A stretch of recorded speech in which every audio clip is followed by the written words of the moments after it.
mas foi assim para que manifestem nele as obras de Deus.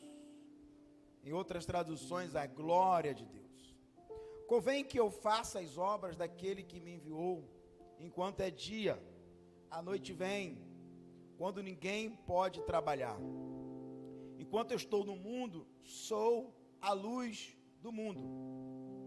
Tendo dito isto, cuspiu na terra, e com a saliva fez o lodo, e untou com o lodo os olhos do cego, e disse: vai, lava-te no tanque de Siloé, que significa o enviado.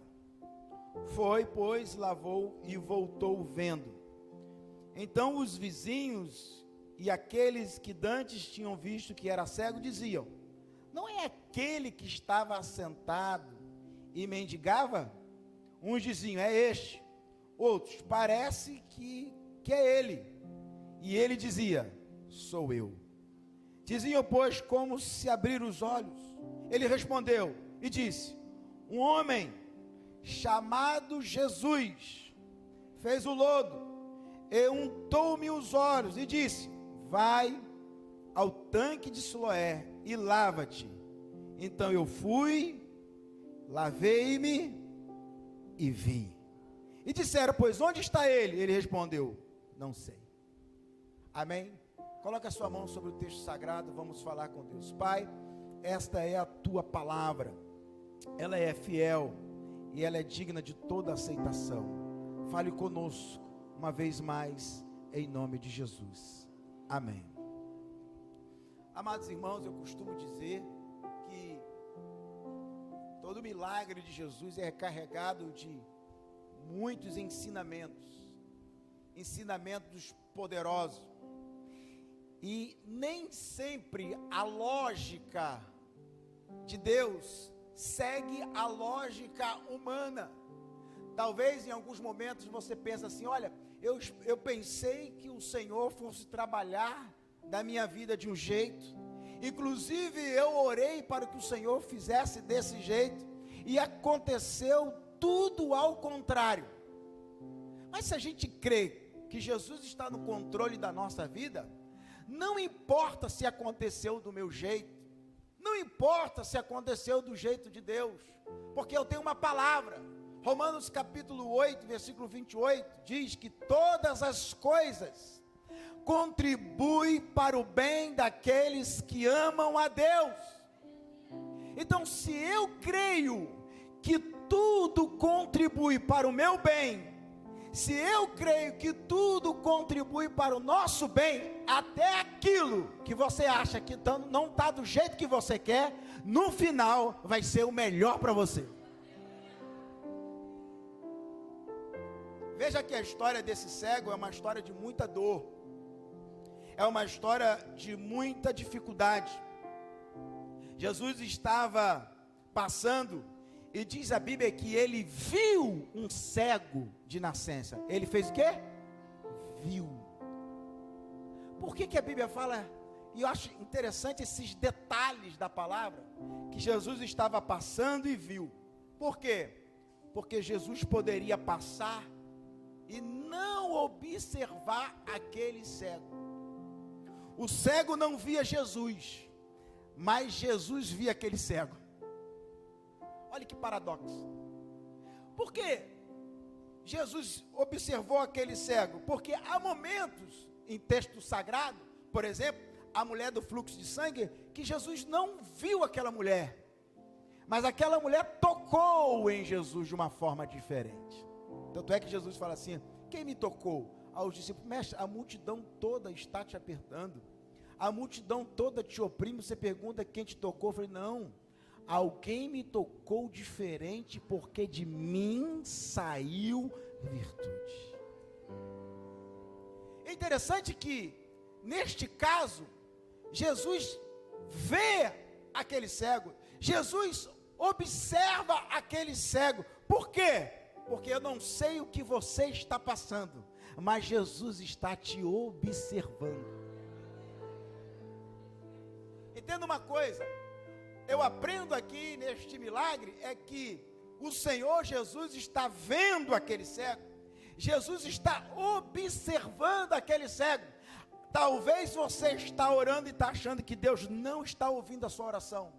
Talvez você está passando por uma tribulação e você acha que ninguém está te vendo. Eu tenho uma palavra de Deus para você. Deus está vendo por onde você está passando. Deus está vendo as tribulações da vida que você está vivendo. Ei, talvez você está sofrendo porque ninguém está vendo, mas eu tenho uma palavra: Jesus está te vendo. Jesus está vendo o quanto esse vento está te incomodando. Jesus está vendo o quanto isso te entristece. E aí é interessante que quando Jesus está passando, aí os discípulos perguntam a Jesus: Rabi, mestre, quem pecou? Quem pecou? Ele ou os seus pais, para que nascesse cego? Jesus disse: olha, vocês estão enganados. Ele não pecou, nem seus pais pecaram, mas isso é para a glória de Deus. Ele estava enfermo por causa de uma outra condição. É claro que você pode ficar enfermo no seu corpo se você não cuidar da sua saúde. É claro que você pode ficar enfermo por questões genéticas. E você pode ficar enfermo também por questões espirituais. E aí você resolve de maneira espiritual. O interessante é que os discípulos perguntam: mestre, quem pecou? Foi ele ou seus pais? Por que os discípulos perguntaram isso?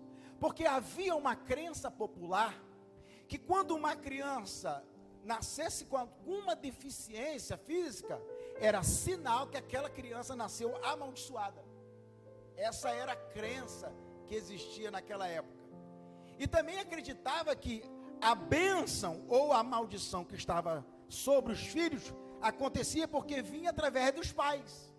Então, se ele nasceu cego, é porque algum pecado os pais cometeram. É por isso que muitos falam sobre a questão da maldição hereditária. A crença popular na época era o seguinte: se ele nasceu assim, é porque os seus pais cometeram algum pecado. Essa era a crença popular. Então muitos entendiam que aquela criança estava amaldiçoada. E o que acontece? Jesus disse: olha, não foi ele e também não foi os seus pais. Por quê? Porque isso aqui está acontecendo para manifestação da glória de Deus. Geralmente a gente busca uma justificativa quando algo está dando errado na nossa vida.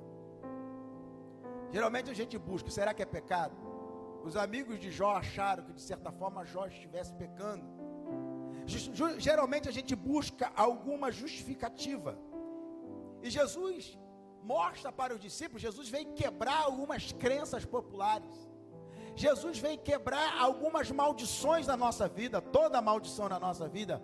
Eu quero dizer uma palavra para você: não importa quem foi seu pai, não importa quem foi sua mãe, não importa a sua história de dor, de sofrimento, na cruz do Calvário toda maldição foi quebrada. Recebe essa palavra aqui, meu irmão? Ah, pastor, mas eu tenho uma maldição hereditária na minha vida. Tinha, porque na cruz de Cristo, o sangue de Jesus quebra toda maldição na sua vida. Alguém recebe esta palavra? Diga amém. Eu me lembro que eu era adolescente, meu pai estava no bar bebendo, estava muito bêbado, e um dos melhores amigos dele falou assim para mim: está vendo seu pai lá na esquina bêbado? Quando você crescer, você vai ser companheiro de bebida dele. Quem tem um amigo desse, você nem diabo, né, irmão? Ele falou isso por causa do histórico, meus tios, todo mundo. Mas ele esqueceu que um dia eu entrei na igreja e encontrei Jesus. Você acredita que na minha adolescência eu cheguei a acompanhar meu pai nos bares, beber com ele, mas eu aceitei Jesus. Minha vida foi mudada. Meus irmãos, eu tenho irmão pastor, mudou a minha família. É o poder do evangelho. Eu sei que depois de muitos anos depois, eu já tinha me formado na faculdade de teologia, já era pastor. Deus prepara algumas coisas para a gente. Eu estava pregando numa igreja, num grande congresso. E no meio daquele grande congresso, eu pregando, meus olhos fitou em um lugar. E quem é que estava naquele lugar me assistindo pregar? Na hora que eu estava pregando, quem estava no banco me ouvindo pregar era o mesmo homem que falou que eu estaria dentro de um bar bebendo. Ele estava sentado na igreja me ouvindo pregar. E aí quando eu terminei de pregar, várias vidas aceitaram Jesus. Quando eu saí do altar, ele foi uma das primeiras pessoas que chegaram perto de mim para me dar um braço e falou assim: você é um grande homem de Deus. Aqueles que falaram para você que você não ia dar certo, aqueles que falaram para a sua vida que você tem uma sentença, porque o seu pai, porque a sua mãe, porque o seu irmão, seja lá qual for o teu histórico, Jesus não está preso ao seu histórico familiar. Jesus não está olhando quem você foi. Jesus está olhando para mim, para você, vendo quem você vai se tornar nas mãos dele. Pastor, mas falaram de mim isso, mas falaram que eu sou um zero à esquerda, falaram que eu vou ser igual meu pai e minha mãe. Falaram, mas você não é o que as pessoas dizem que você é. Você é o que a Bíblia diz que você é. Você não tem o que as pessoas dizem que você tem. Você tem o que a Bíblia diz que você tem. Você não pode o que as pessoas dizem que você pode. Você pode o que a palavra de Deus diz que você pode. Se você tem promessa de Deus, descansa no Senhor, porque você vai mais longe do que as pessoas imaginaram. Alguém recebe esta palavra aqui hoje? Levante a sua mão e dá um brado de glória a Deus.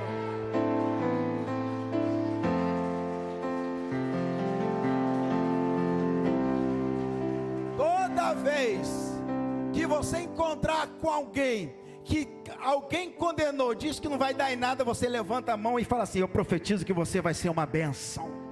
Eu profetizo que você vai ser um grande homem de Deus. Eu profetizo que você vai ser uma bênção. Seu filho está mal na rua, seu filho está nas drogas, teus filhos estão afastados na igreja. Entra dentro de casa na hora do café e fala assim: meu filho, você vai ser um grande homem de Deus.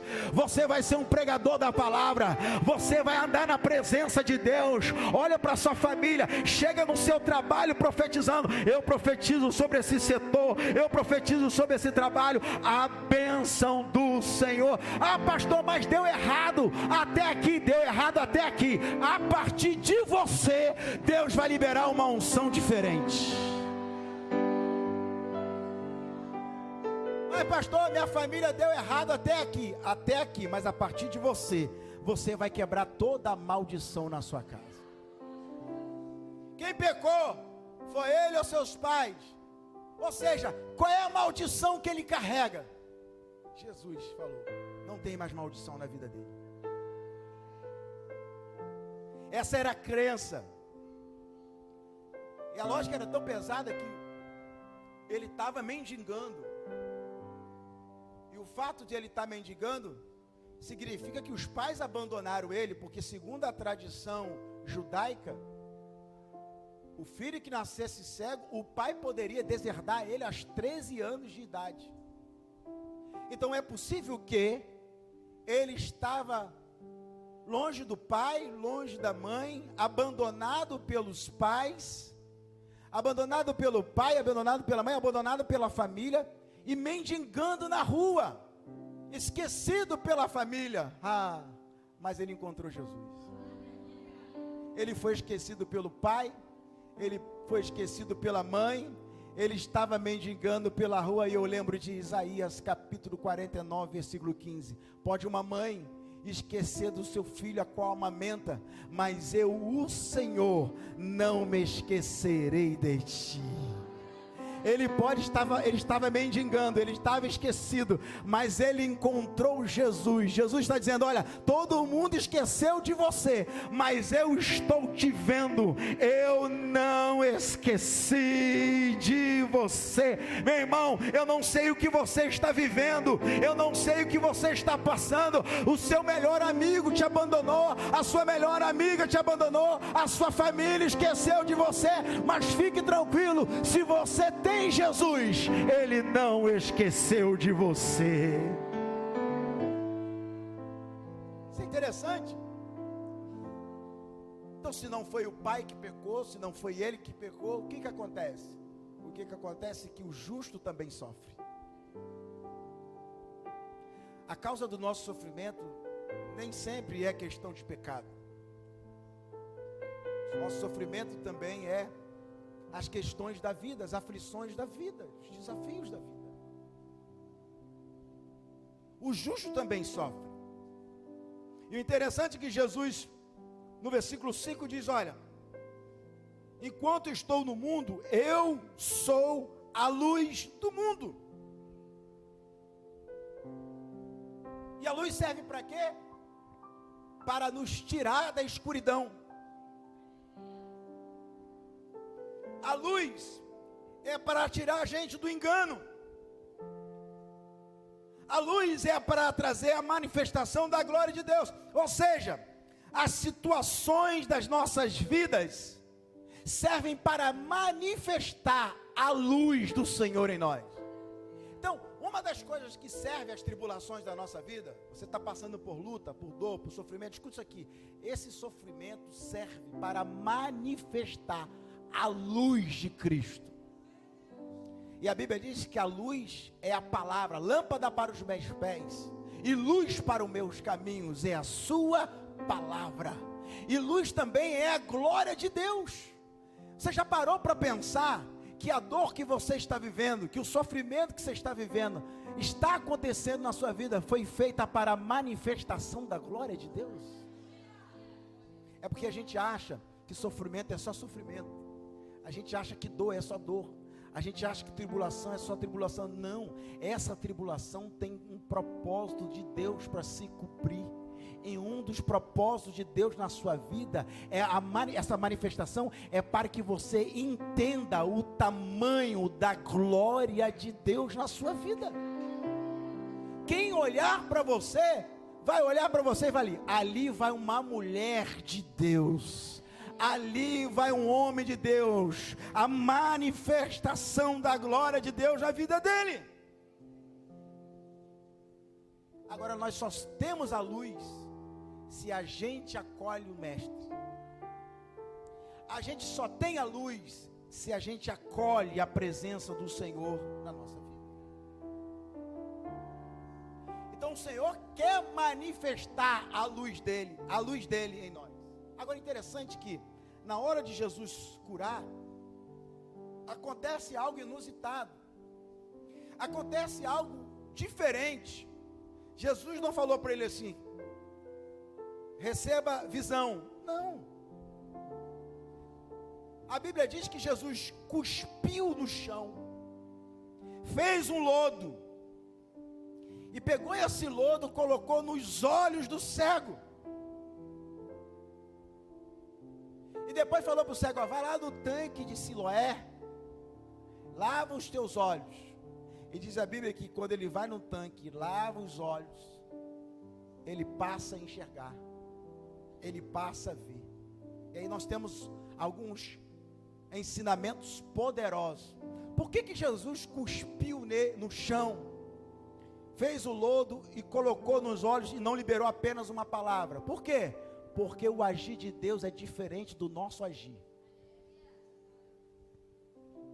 Então, para começo de conversa é o seguinte: nem sempre o Senhor, vou repetir o que eu falei aqui no início, nem sempre o Senhor vai agir segundo as nossas expectativas.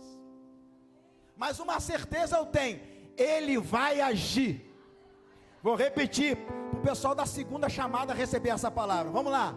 Nem sempre o Senhor vai agir segundo a sua e as minhas expectativas, mas eu tenho uma certeza: Ele está sentado sobre um alto e sublime trono, e Ele vai agir a meu favor e ao seu favor. Essa certeza eu tenho.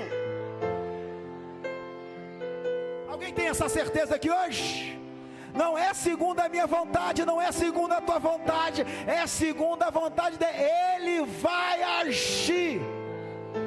Geralmente, ele age na contramão humana. Ele age contra a lógica humana. Eu vou explicar. Segundo os historiadores, quando você passava perto de um deficiente, cuspia no chão, você estava dizendo para ele assim: você é amaldiçoado. Então, cuspir no chão diante de uma pessoa, a história nos ensina que é como se você dizendo para você: ó, você é amaldiçoado.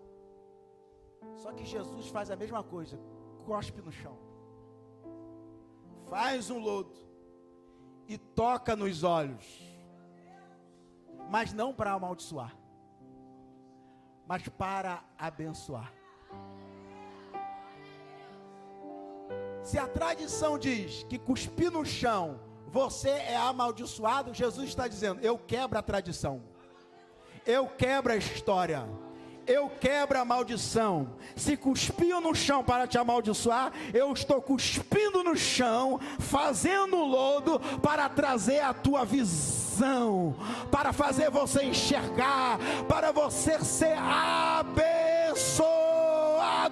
Muitos cuspiram em você, dizendo que você é amaldiçoado. Agora eu estou cuspindo no chão, dizendo: você a partir de hoje é uma bênção na presença de Deus. Meu Deus do céu, alguém recebe esta palavra que hoje dá um brado de glória ao eterno de Israel.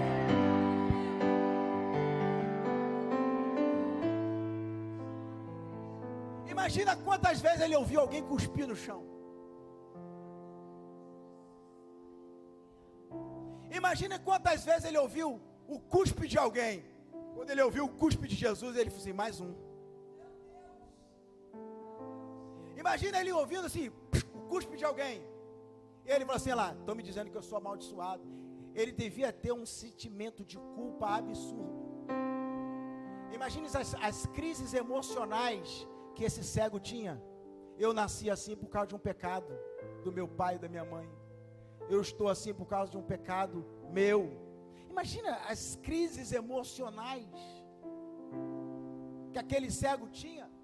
E as pessoas passavam ao lado dele, cuspia, dizendo assim: ó, você é amaldiçoado.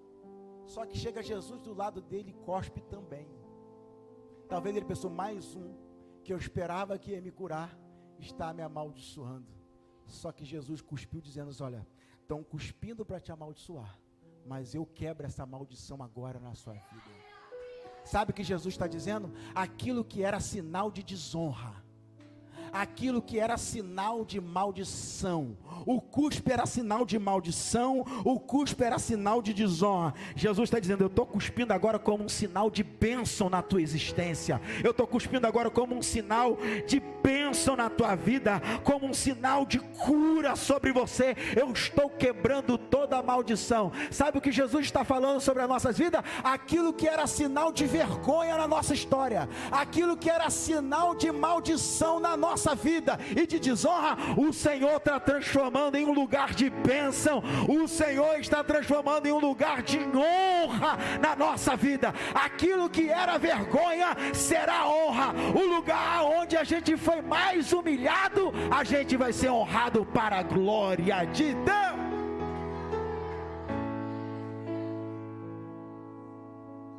Tem coisas na nossa vida que a gente sente vergonha, mas o Senhor vai dizendo para você o seguinte: não precisa sentir vergonha, porque isso será um sinal de testemunho de um grande milagre.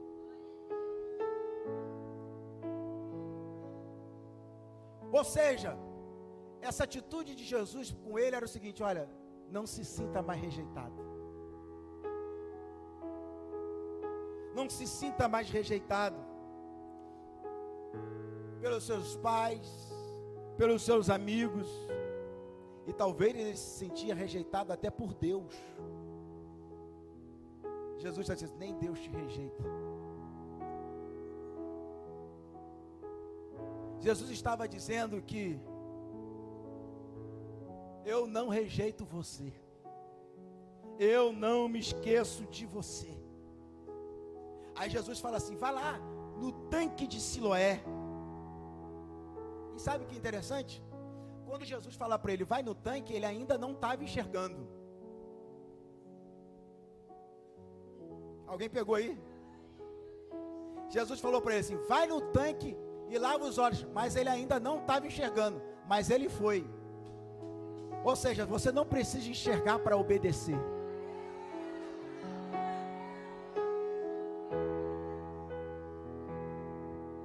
É como Jesus vai dizer assim: você não precisa ficar pronto para ser obediente. A caminhada se faz caminhando. A história se faz realizando. Você vai ao tanque mesmo sem enxergar. Ele obedeceu sem enxergar. Sabe o que é isso? Literalmente, a obediência cega. Você já reparou que nós temos dificuldade de obedecer a Deus porque a gente quer enxergar, a gente quer ver para crer. E esse cego acreditou sem enxergar. Ou seja, esse cego nos dá uma lição de obediência. E a palavra tanque de Siloé, Siloé significa enviado. Ah, meu irmão, ele já estava sendo enviado para ser curado, porque depois que você se torna uma pessoa curada, Deus te envia para curar outros. O nome do tanque é o enviado. Ou seja, toda vez que Deus me envia para ser curado, a cura não pode parar em mim. Toda vez que Deus me envia para ser liberto, a libertação não pode parar em mim. Toda vez que Deus me envia para ser uma pessoa próspera, a prosperidade não pode parar em mim. Por quê? Porque eu estou indo para o tanque chamado enviado. Eu estou sendo enviado para curar. Eu estou sendo enviado para libertar. Eu estou sendo enviado para prosperar. Alguém recebe essa palavra aqui hoje? Você vai sair daqui hoje abençoado para ser instrumento de bênção na vida de outras pessoas. As primeiras pessoas, já estou terminando. Obrigado pela sinceridade. As primeiras pessoas que ele é enviado, diz o texto sagrado, os vizinhos olharam para ele e falaram assim: ué, não era aquele mendigo? Não é aquele cego? Não era aquele que estava mendigando? Olha a referência que os amigos, que os vizinhos tinham dele. Não é aquele mendigo, não é aquele cego. Por quê? Porque as pessoas estavam acostumadas a ver ele com o antigo padrão, com o antigo histórico. Aquelas pessoas não estavam preparadas para ver o novo de Deus na vida dele. E aí a gente precisa entender que nem todo mundo está preparado para ver o que Deus vai fazer na sua vida. Por quê? Porque as pessoas que convivem com você estão acostumadas com você, vendo você na sua limitação, mendigando, cego, paralisado. E aí as pessoas já prevê o teu futuro, ó, vai ser assim, não tem jeito, estou acostumado. Mas aí quando olharam para o cego, não é ele, não é esse aí, começaram a duvidar. É o que vai acontecer com você. Tem pessoas que vão olhar para você e falar assim: mas não é aquela mulher, não é aquele homem, não é aquele rapaz, não é aquela menina que estava assim longe da presença do Senhor, com um testemunho ruim? Era, porque a partir de hoje, Jesus liberou uma palavra para você ir para Siloé. Siloé é o lugar onde Deus vai te curar e você vai ser enviado. Hoje, esta noite, esta igreja é um tanque de Siloé, meu irmão. Você está sendo curado aqui hoje, mas vai sair daqui enviado para o chamado de Deus na sua vida, na área que Deus te chamou. Eu não sei qual foi a área que Deus te chamou, mas hoje você está no tanque. É hoje a hora de você lavar os teus olhos e sair daqui hoje enviado para a sua missão.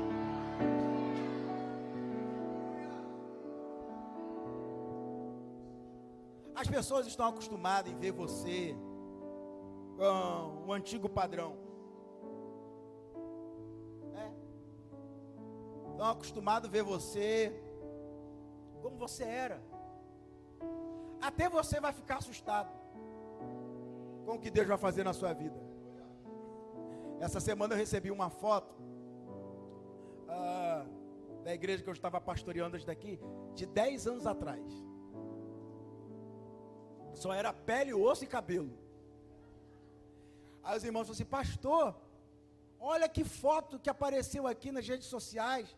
10 anos atrás eu estou fazendo o lançamento da pedra fundamental da igreja.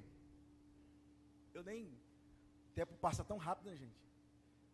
Aí eu lançando a pedra fundamental, não sei se o pessoal mais novo sabe o que é isso, né? Na hora de construção, antes de você construir um templo, é tradição da igreja fazer o lançamento da pedra fundamental. Aí, 10 anos atrás, um dos templos que nós, pela graça de Deus, trabalhamos para construir, eu estava junto com os irmãos lançando a pedra fundamental. E hoje tem um grande templo para mais de 1000 pessoas lá, pela glória de Deus. Mas aí eu recebi a foto de 10 anos atrás. O tempo passa rápido. Eu olhei a foto e falei: gente, eu estava bem mais magrinho, tem que voltar, né, irmão? Preciso fazer uma dieta. Eu olhei assim: gente, eu estou sem barriga aqui. Toda vez que eu vou tirar a foto, tem que murchar assim, ó. Né, Geco? Igual Geco faz assim. Tem que murchar. O tempo passa rápido. Por quê? Porque na medida que o tempo vai passando, Deus vai liberando sobre você uma nova estação dele na tua vida. Por mais que foi bênção que eu vivi lá atrás, eu tenho certeza que o que Deus tem para nós aqui hoje é algo ainda maior e melhor. Por mais que você viveu no seu passado um histórico de bênção, eu tenho uma palavra de Deus para a sua vida. Você está no tanque de Siloé. Deus vai te enviar para uma grande obra. Tudo que você viveu hoje foi bênção? Amém. Mas eu quero dizer para o que você tem daqui para frente, nem olhos viram, nem ouvido ouviu, nem subiu ao coração do homem aquilo que Deus tem preparado para você. Só quem acredita em palavra liberada do altar, levante a tua mão e diga: eu recebo esta palavra. Eu creio que grandes coisas Deus vai fazer na tua vida, nessa próxima temporada, nessa próxima estação do Senhor na sua vida. Agora, você tem que estar preparado para quem convive com você não conseguir entender. Porque quem recebeu a promessa foi você, não foi eles. Você quer que os outros entendam o que Deus está fazendo na sua vida? Não, quem viu foi você. Ninguém consegue entender aquilo que só você enxergou. Ninguém consegue sentir aquilo que você só recebeu dos céus. Não cobre das pessoas que elas venham entender aquilo que só os céus liberou sobre a tua vida. Muitos só vão entender mais lá na frente. Por exemplo, os vizinhos olharam para aquele cego e falaram assim: não era aquele mendigo? O outro falasse: eu acho que era ele mesmo. Sabe o que ele falou? Ele disse assim: sou eu. Sabe por que ele falou isso? Porque ali ele já não tinha mais vergonha, nem medo de dizer quem ele era. Porque uma vez que a gente encontra com Jesus, a gente não tem mais vergonha, nem medo de mostrar a nossa verdadeira identidade, quem a gente é. Os mesmos que julgavam ele pela situação difícil, foram os mesmos que viram o milagre sobre a vida dele. Alguém entende aqui o que Deus está falando? Os mesmos que viram ele mendigando, os mesmos que viram ele cego, foram eles também que viram ele curado. O salmista Davi disse assim: prepare uma mesa na presença dos meus inimigos. O que o salmista está dizendo? Que os inimigos iam ver o que Deus estava preparando para a vida dele. Ei, preste bem atenção. Aqueles que falaram para você que você era cego, aqueles que falaram para você que você estava mendigando, aqueles que falaram para você que você não tinha jeito, são os mesmos que vão observar e ver o milagre do Senhor na sua vida. E sabe o que você vai fazer? Você vai abençoar a vida dessas pessoas. Porque a cegueira daquele cego de nascença era uma, mas a cegueira dos seus vizinhos era outra. A cegueira da crença popular judaica era uma. O que Jesus estava curando? A cegueira de muita gente ali. Muitos estavam cegos porque estavam cegos por causa da crença que tinha na época, não podia curar. Outros estavam cegos porque não podia abençoar ele, porque tinha uma maldição, também estava cego. Cego pela lei, cego pela crença popular, cego pelos usos e costumes daquela época. Veja que Jesus não estava curando só a cegueira daquele cego de nascença, Jesus estava curando a cultura inteira. Jesus estava curando toda uma cultura. Jesus estava curando a cegueira de uma cultura inteira. Por quê? Porque a sua cura vai trazer a cura de muita gente. Quando você se torna um milagre, as pessoas passam a viver o seu milagre. O seu milagre vai abençoar muita gente. A unção de Deus na sua vida vai abençoar muita gente. Quando Deus tirar todas as escamas dos seus olhos, como tirou de Paulo, quando o Senhor tirar as escamas dos nossos olhos, muitas pessoas vão enxergar através da visão que Deus está te dando. Quando você começar a ser abençoado, muita gente também será abençoada. Se coloque de pé que eu quero orar com você nesse momento.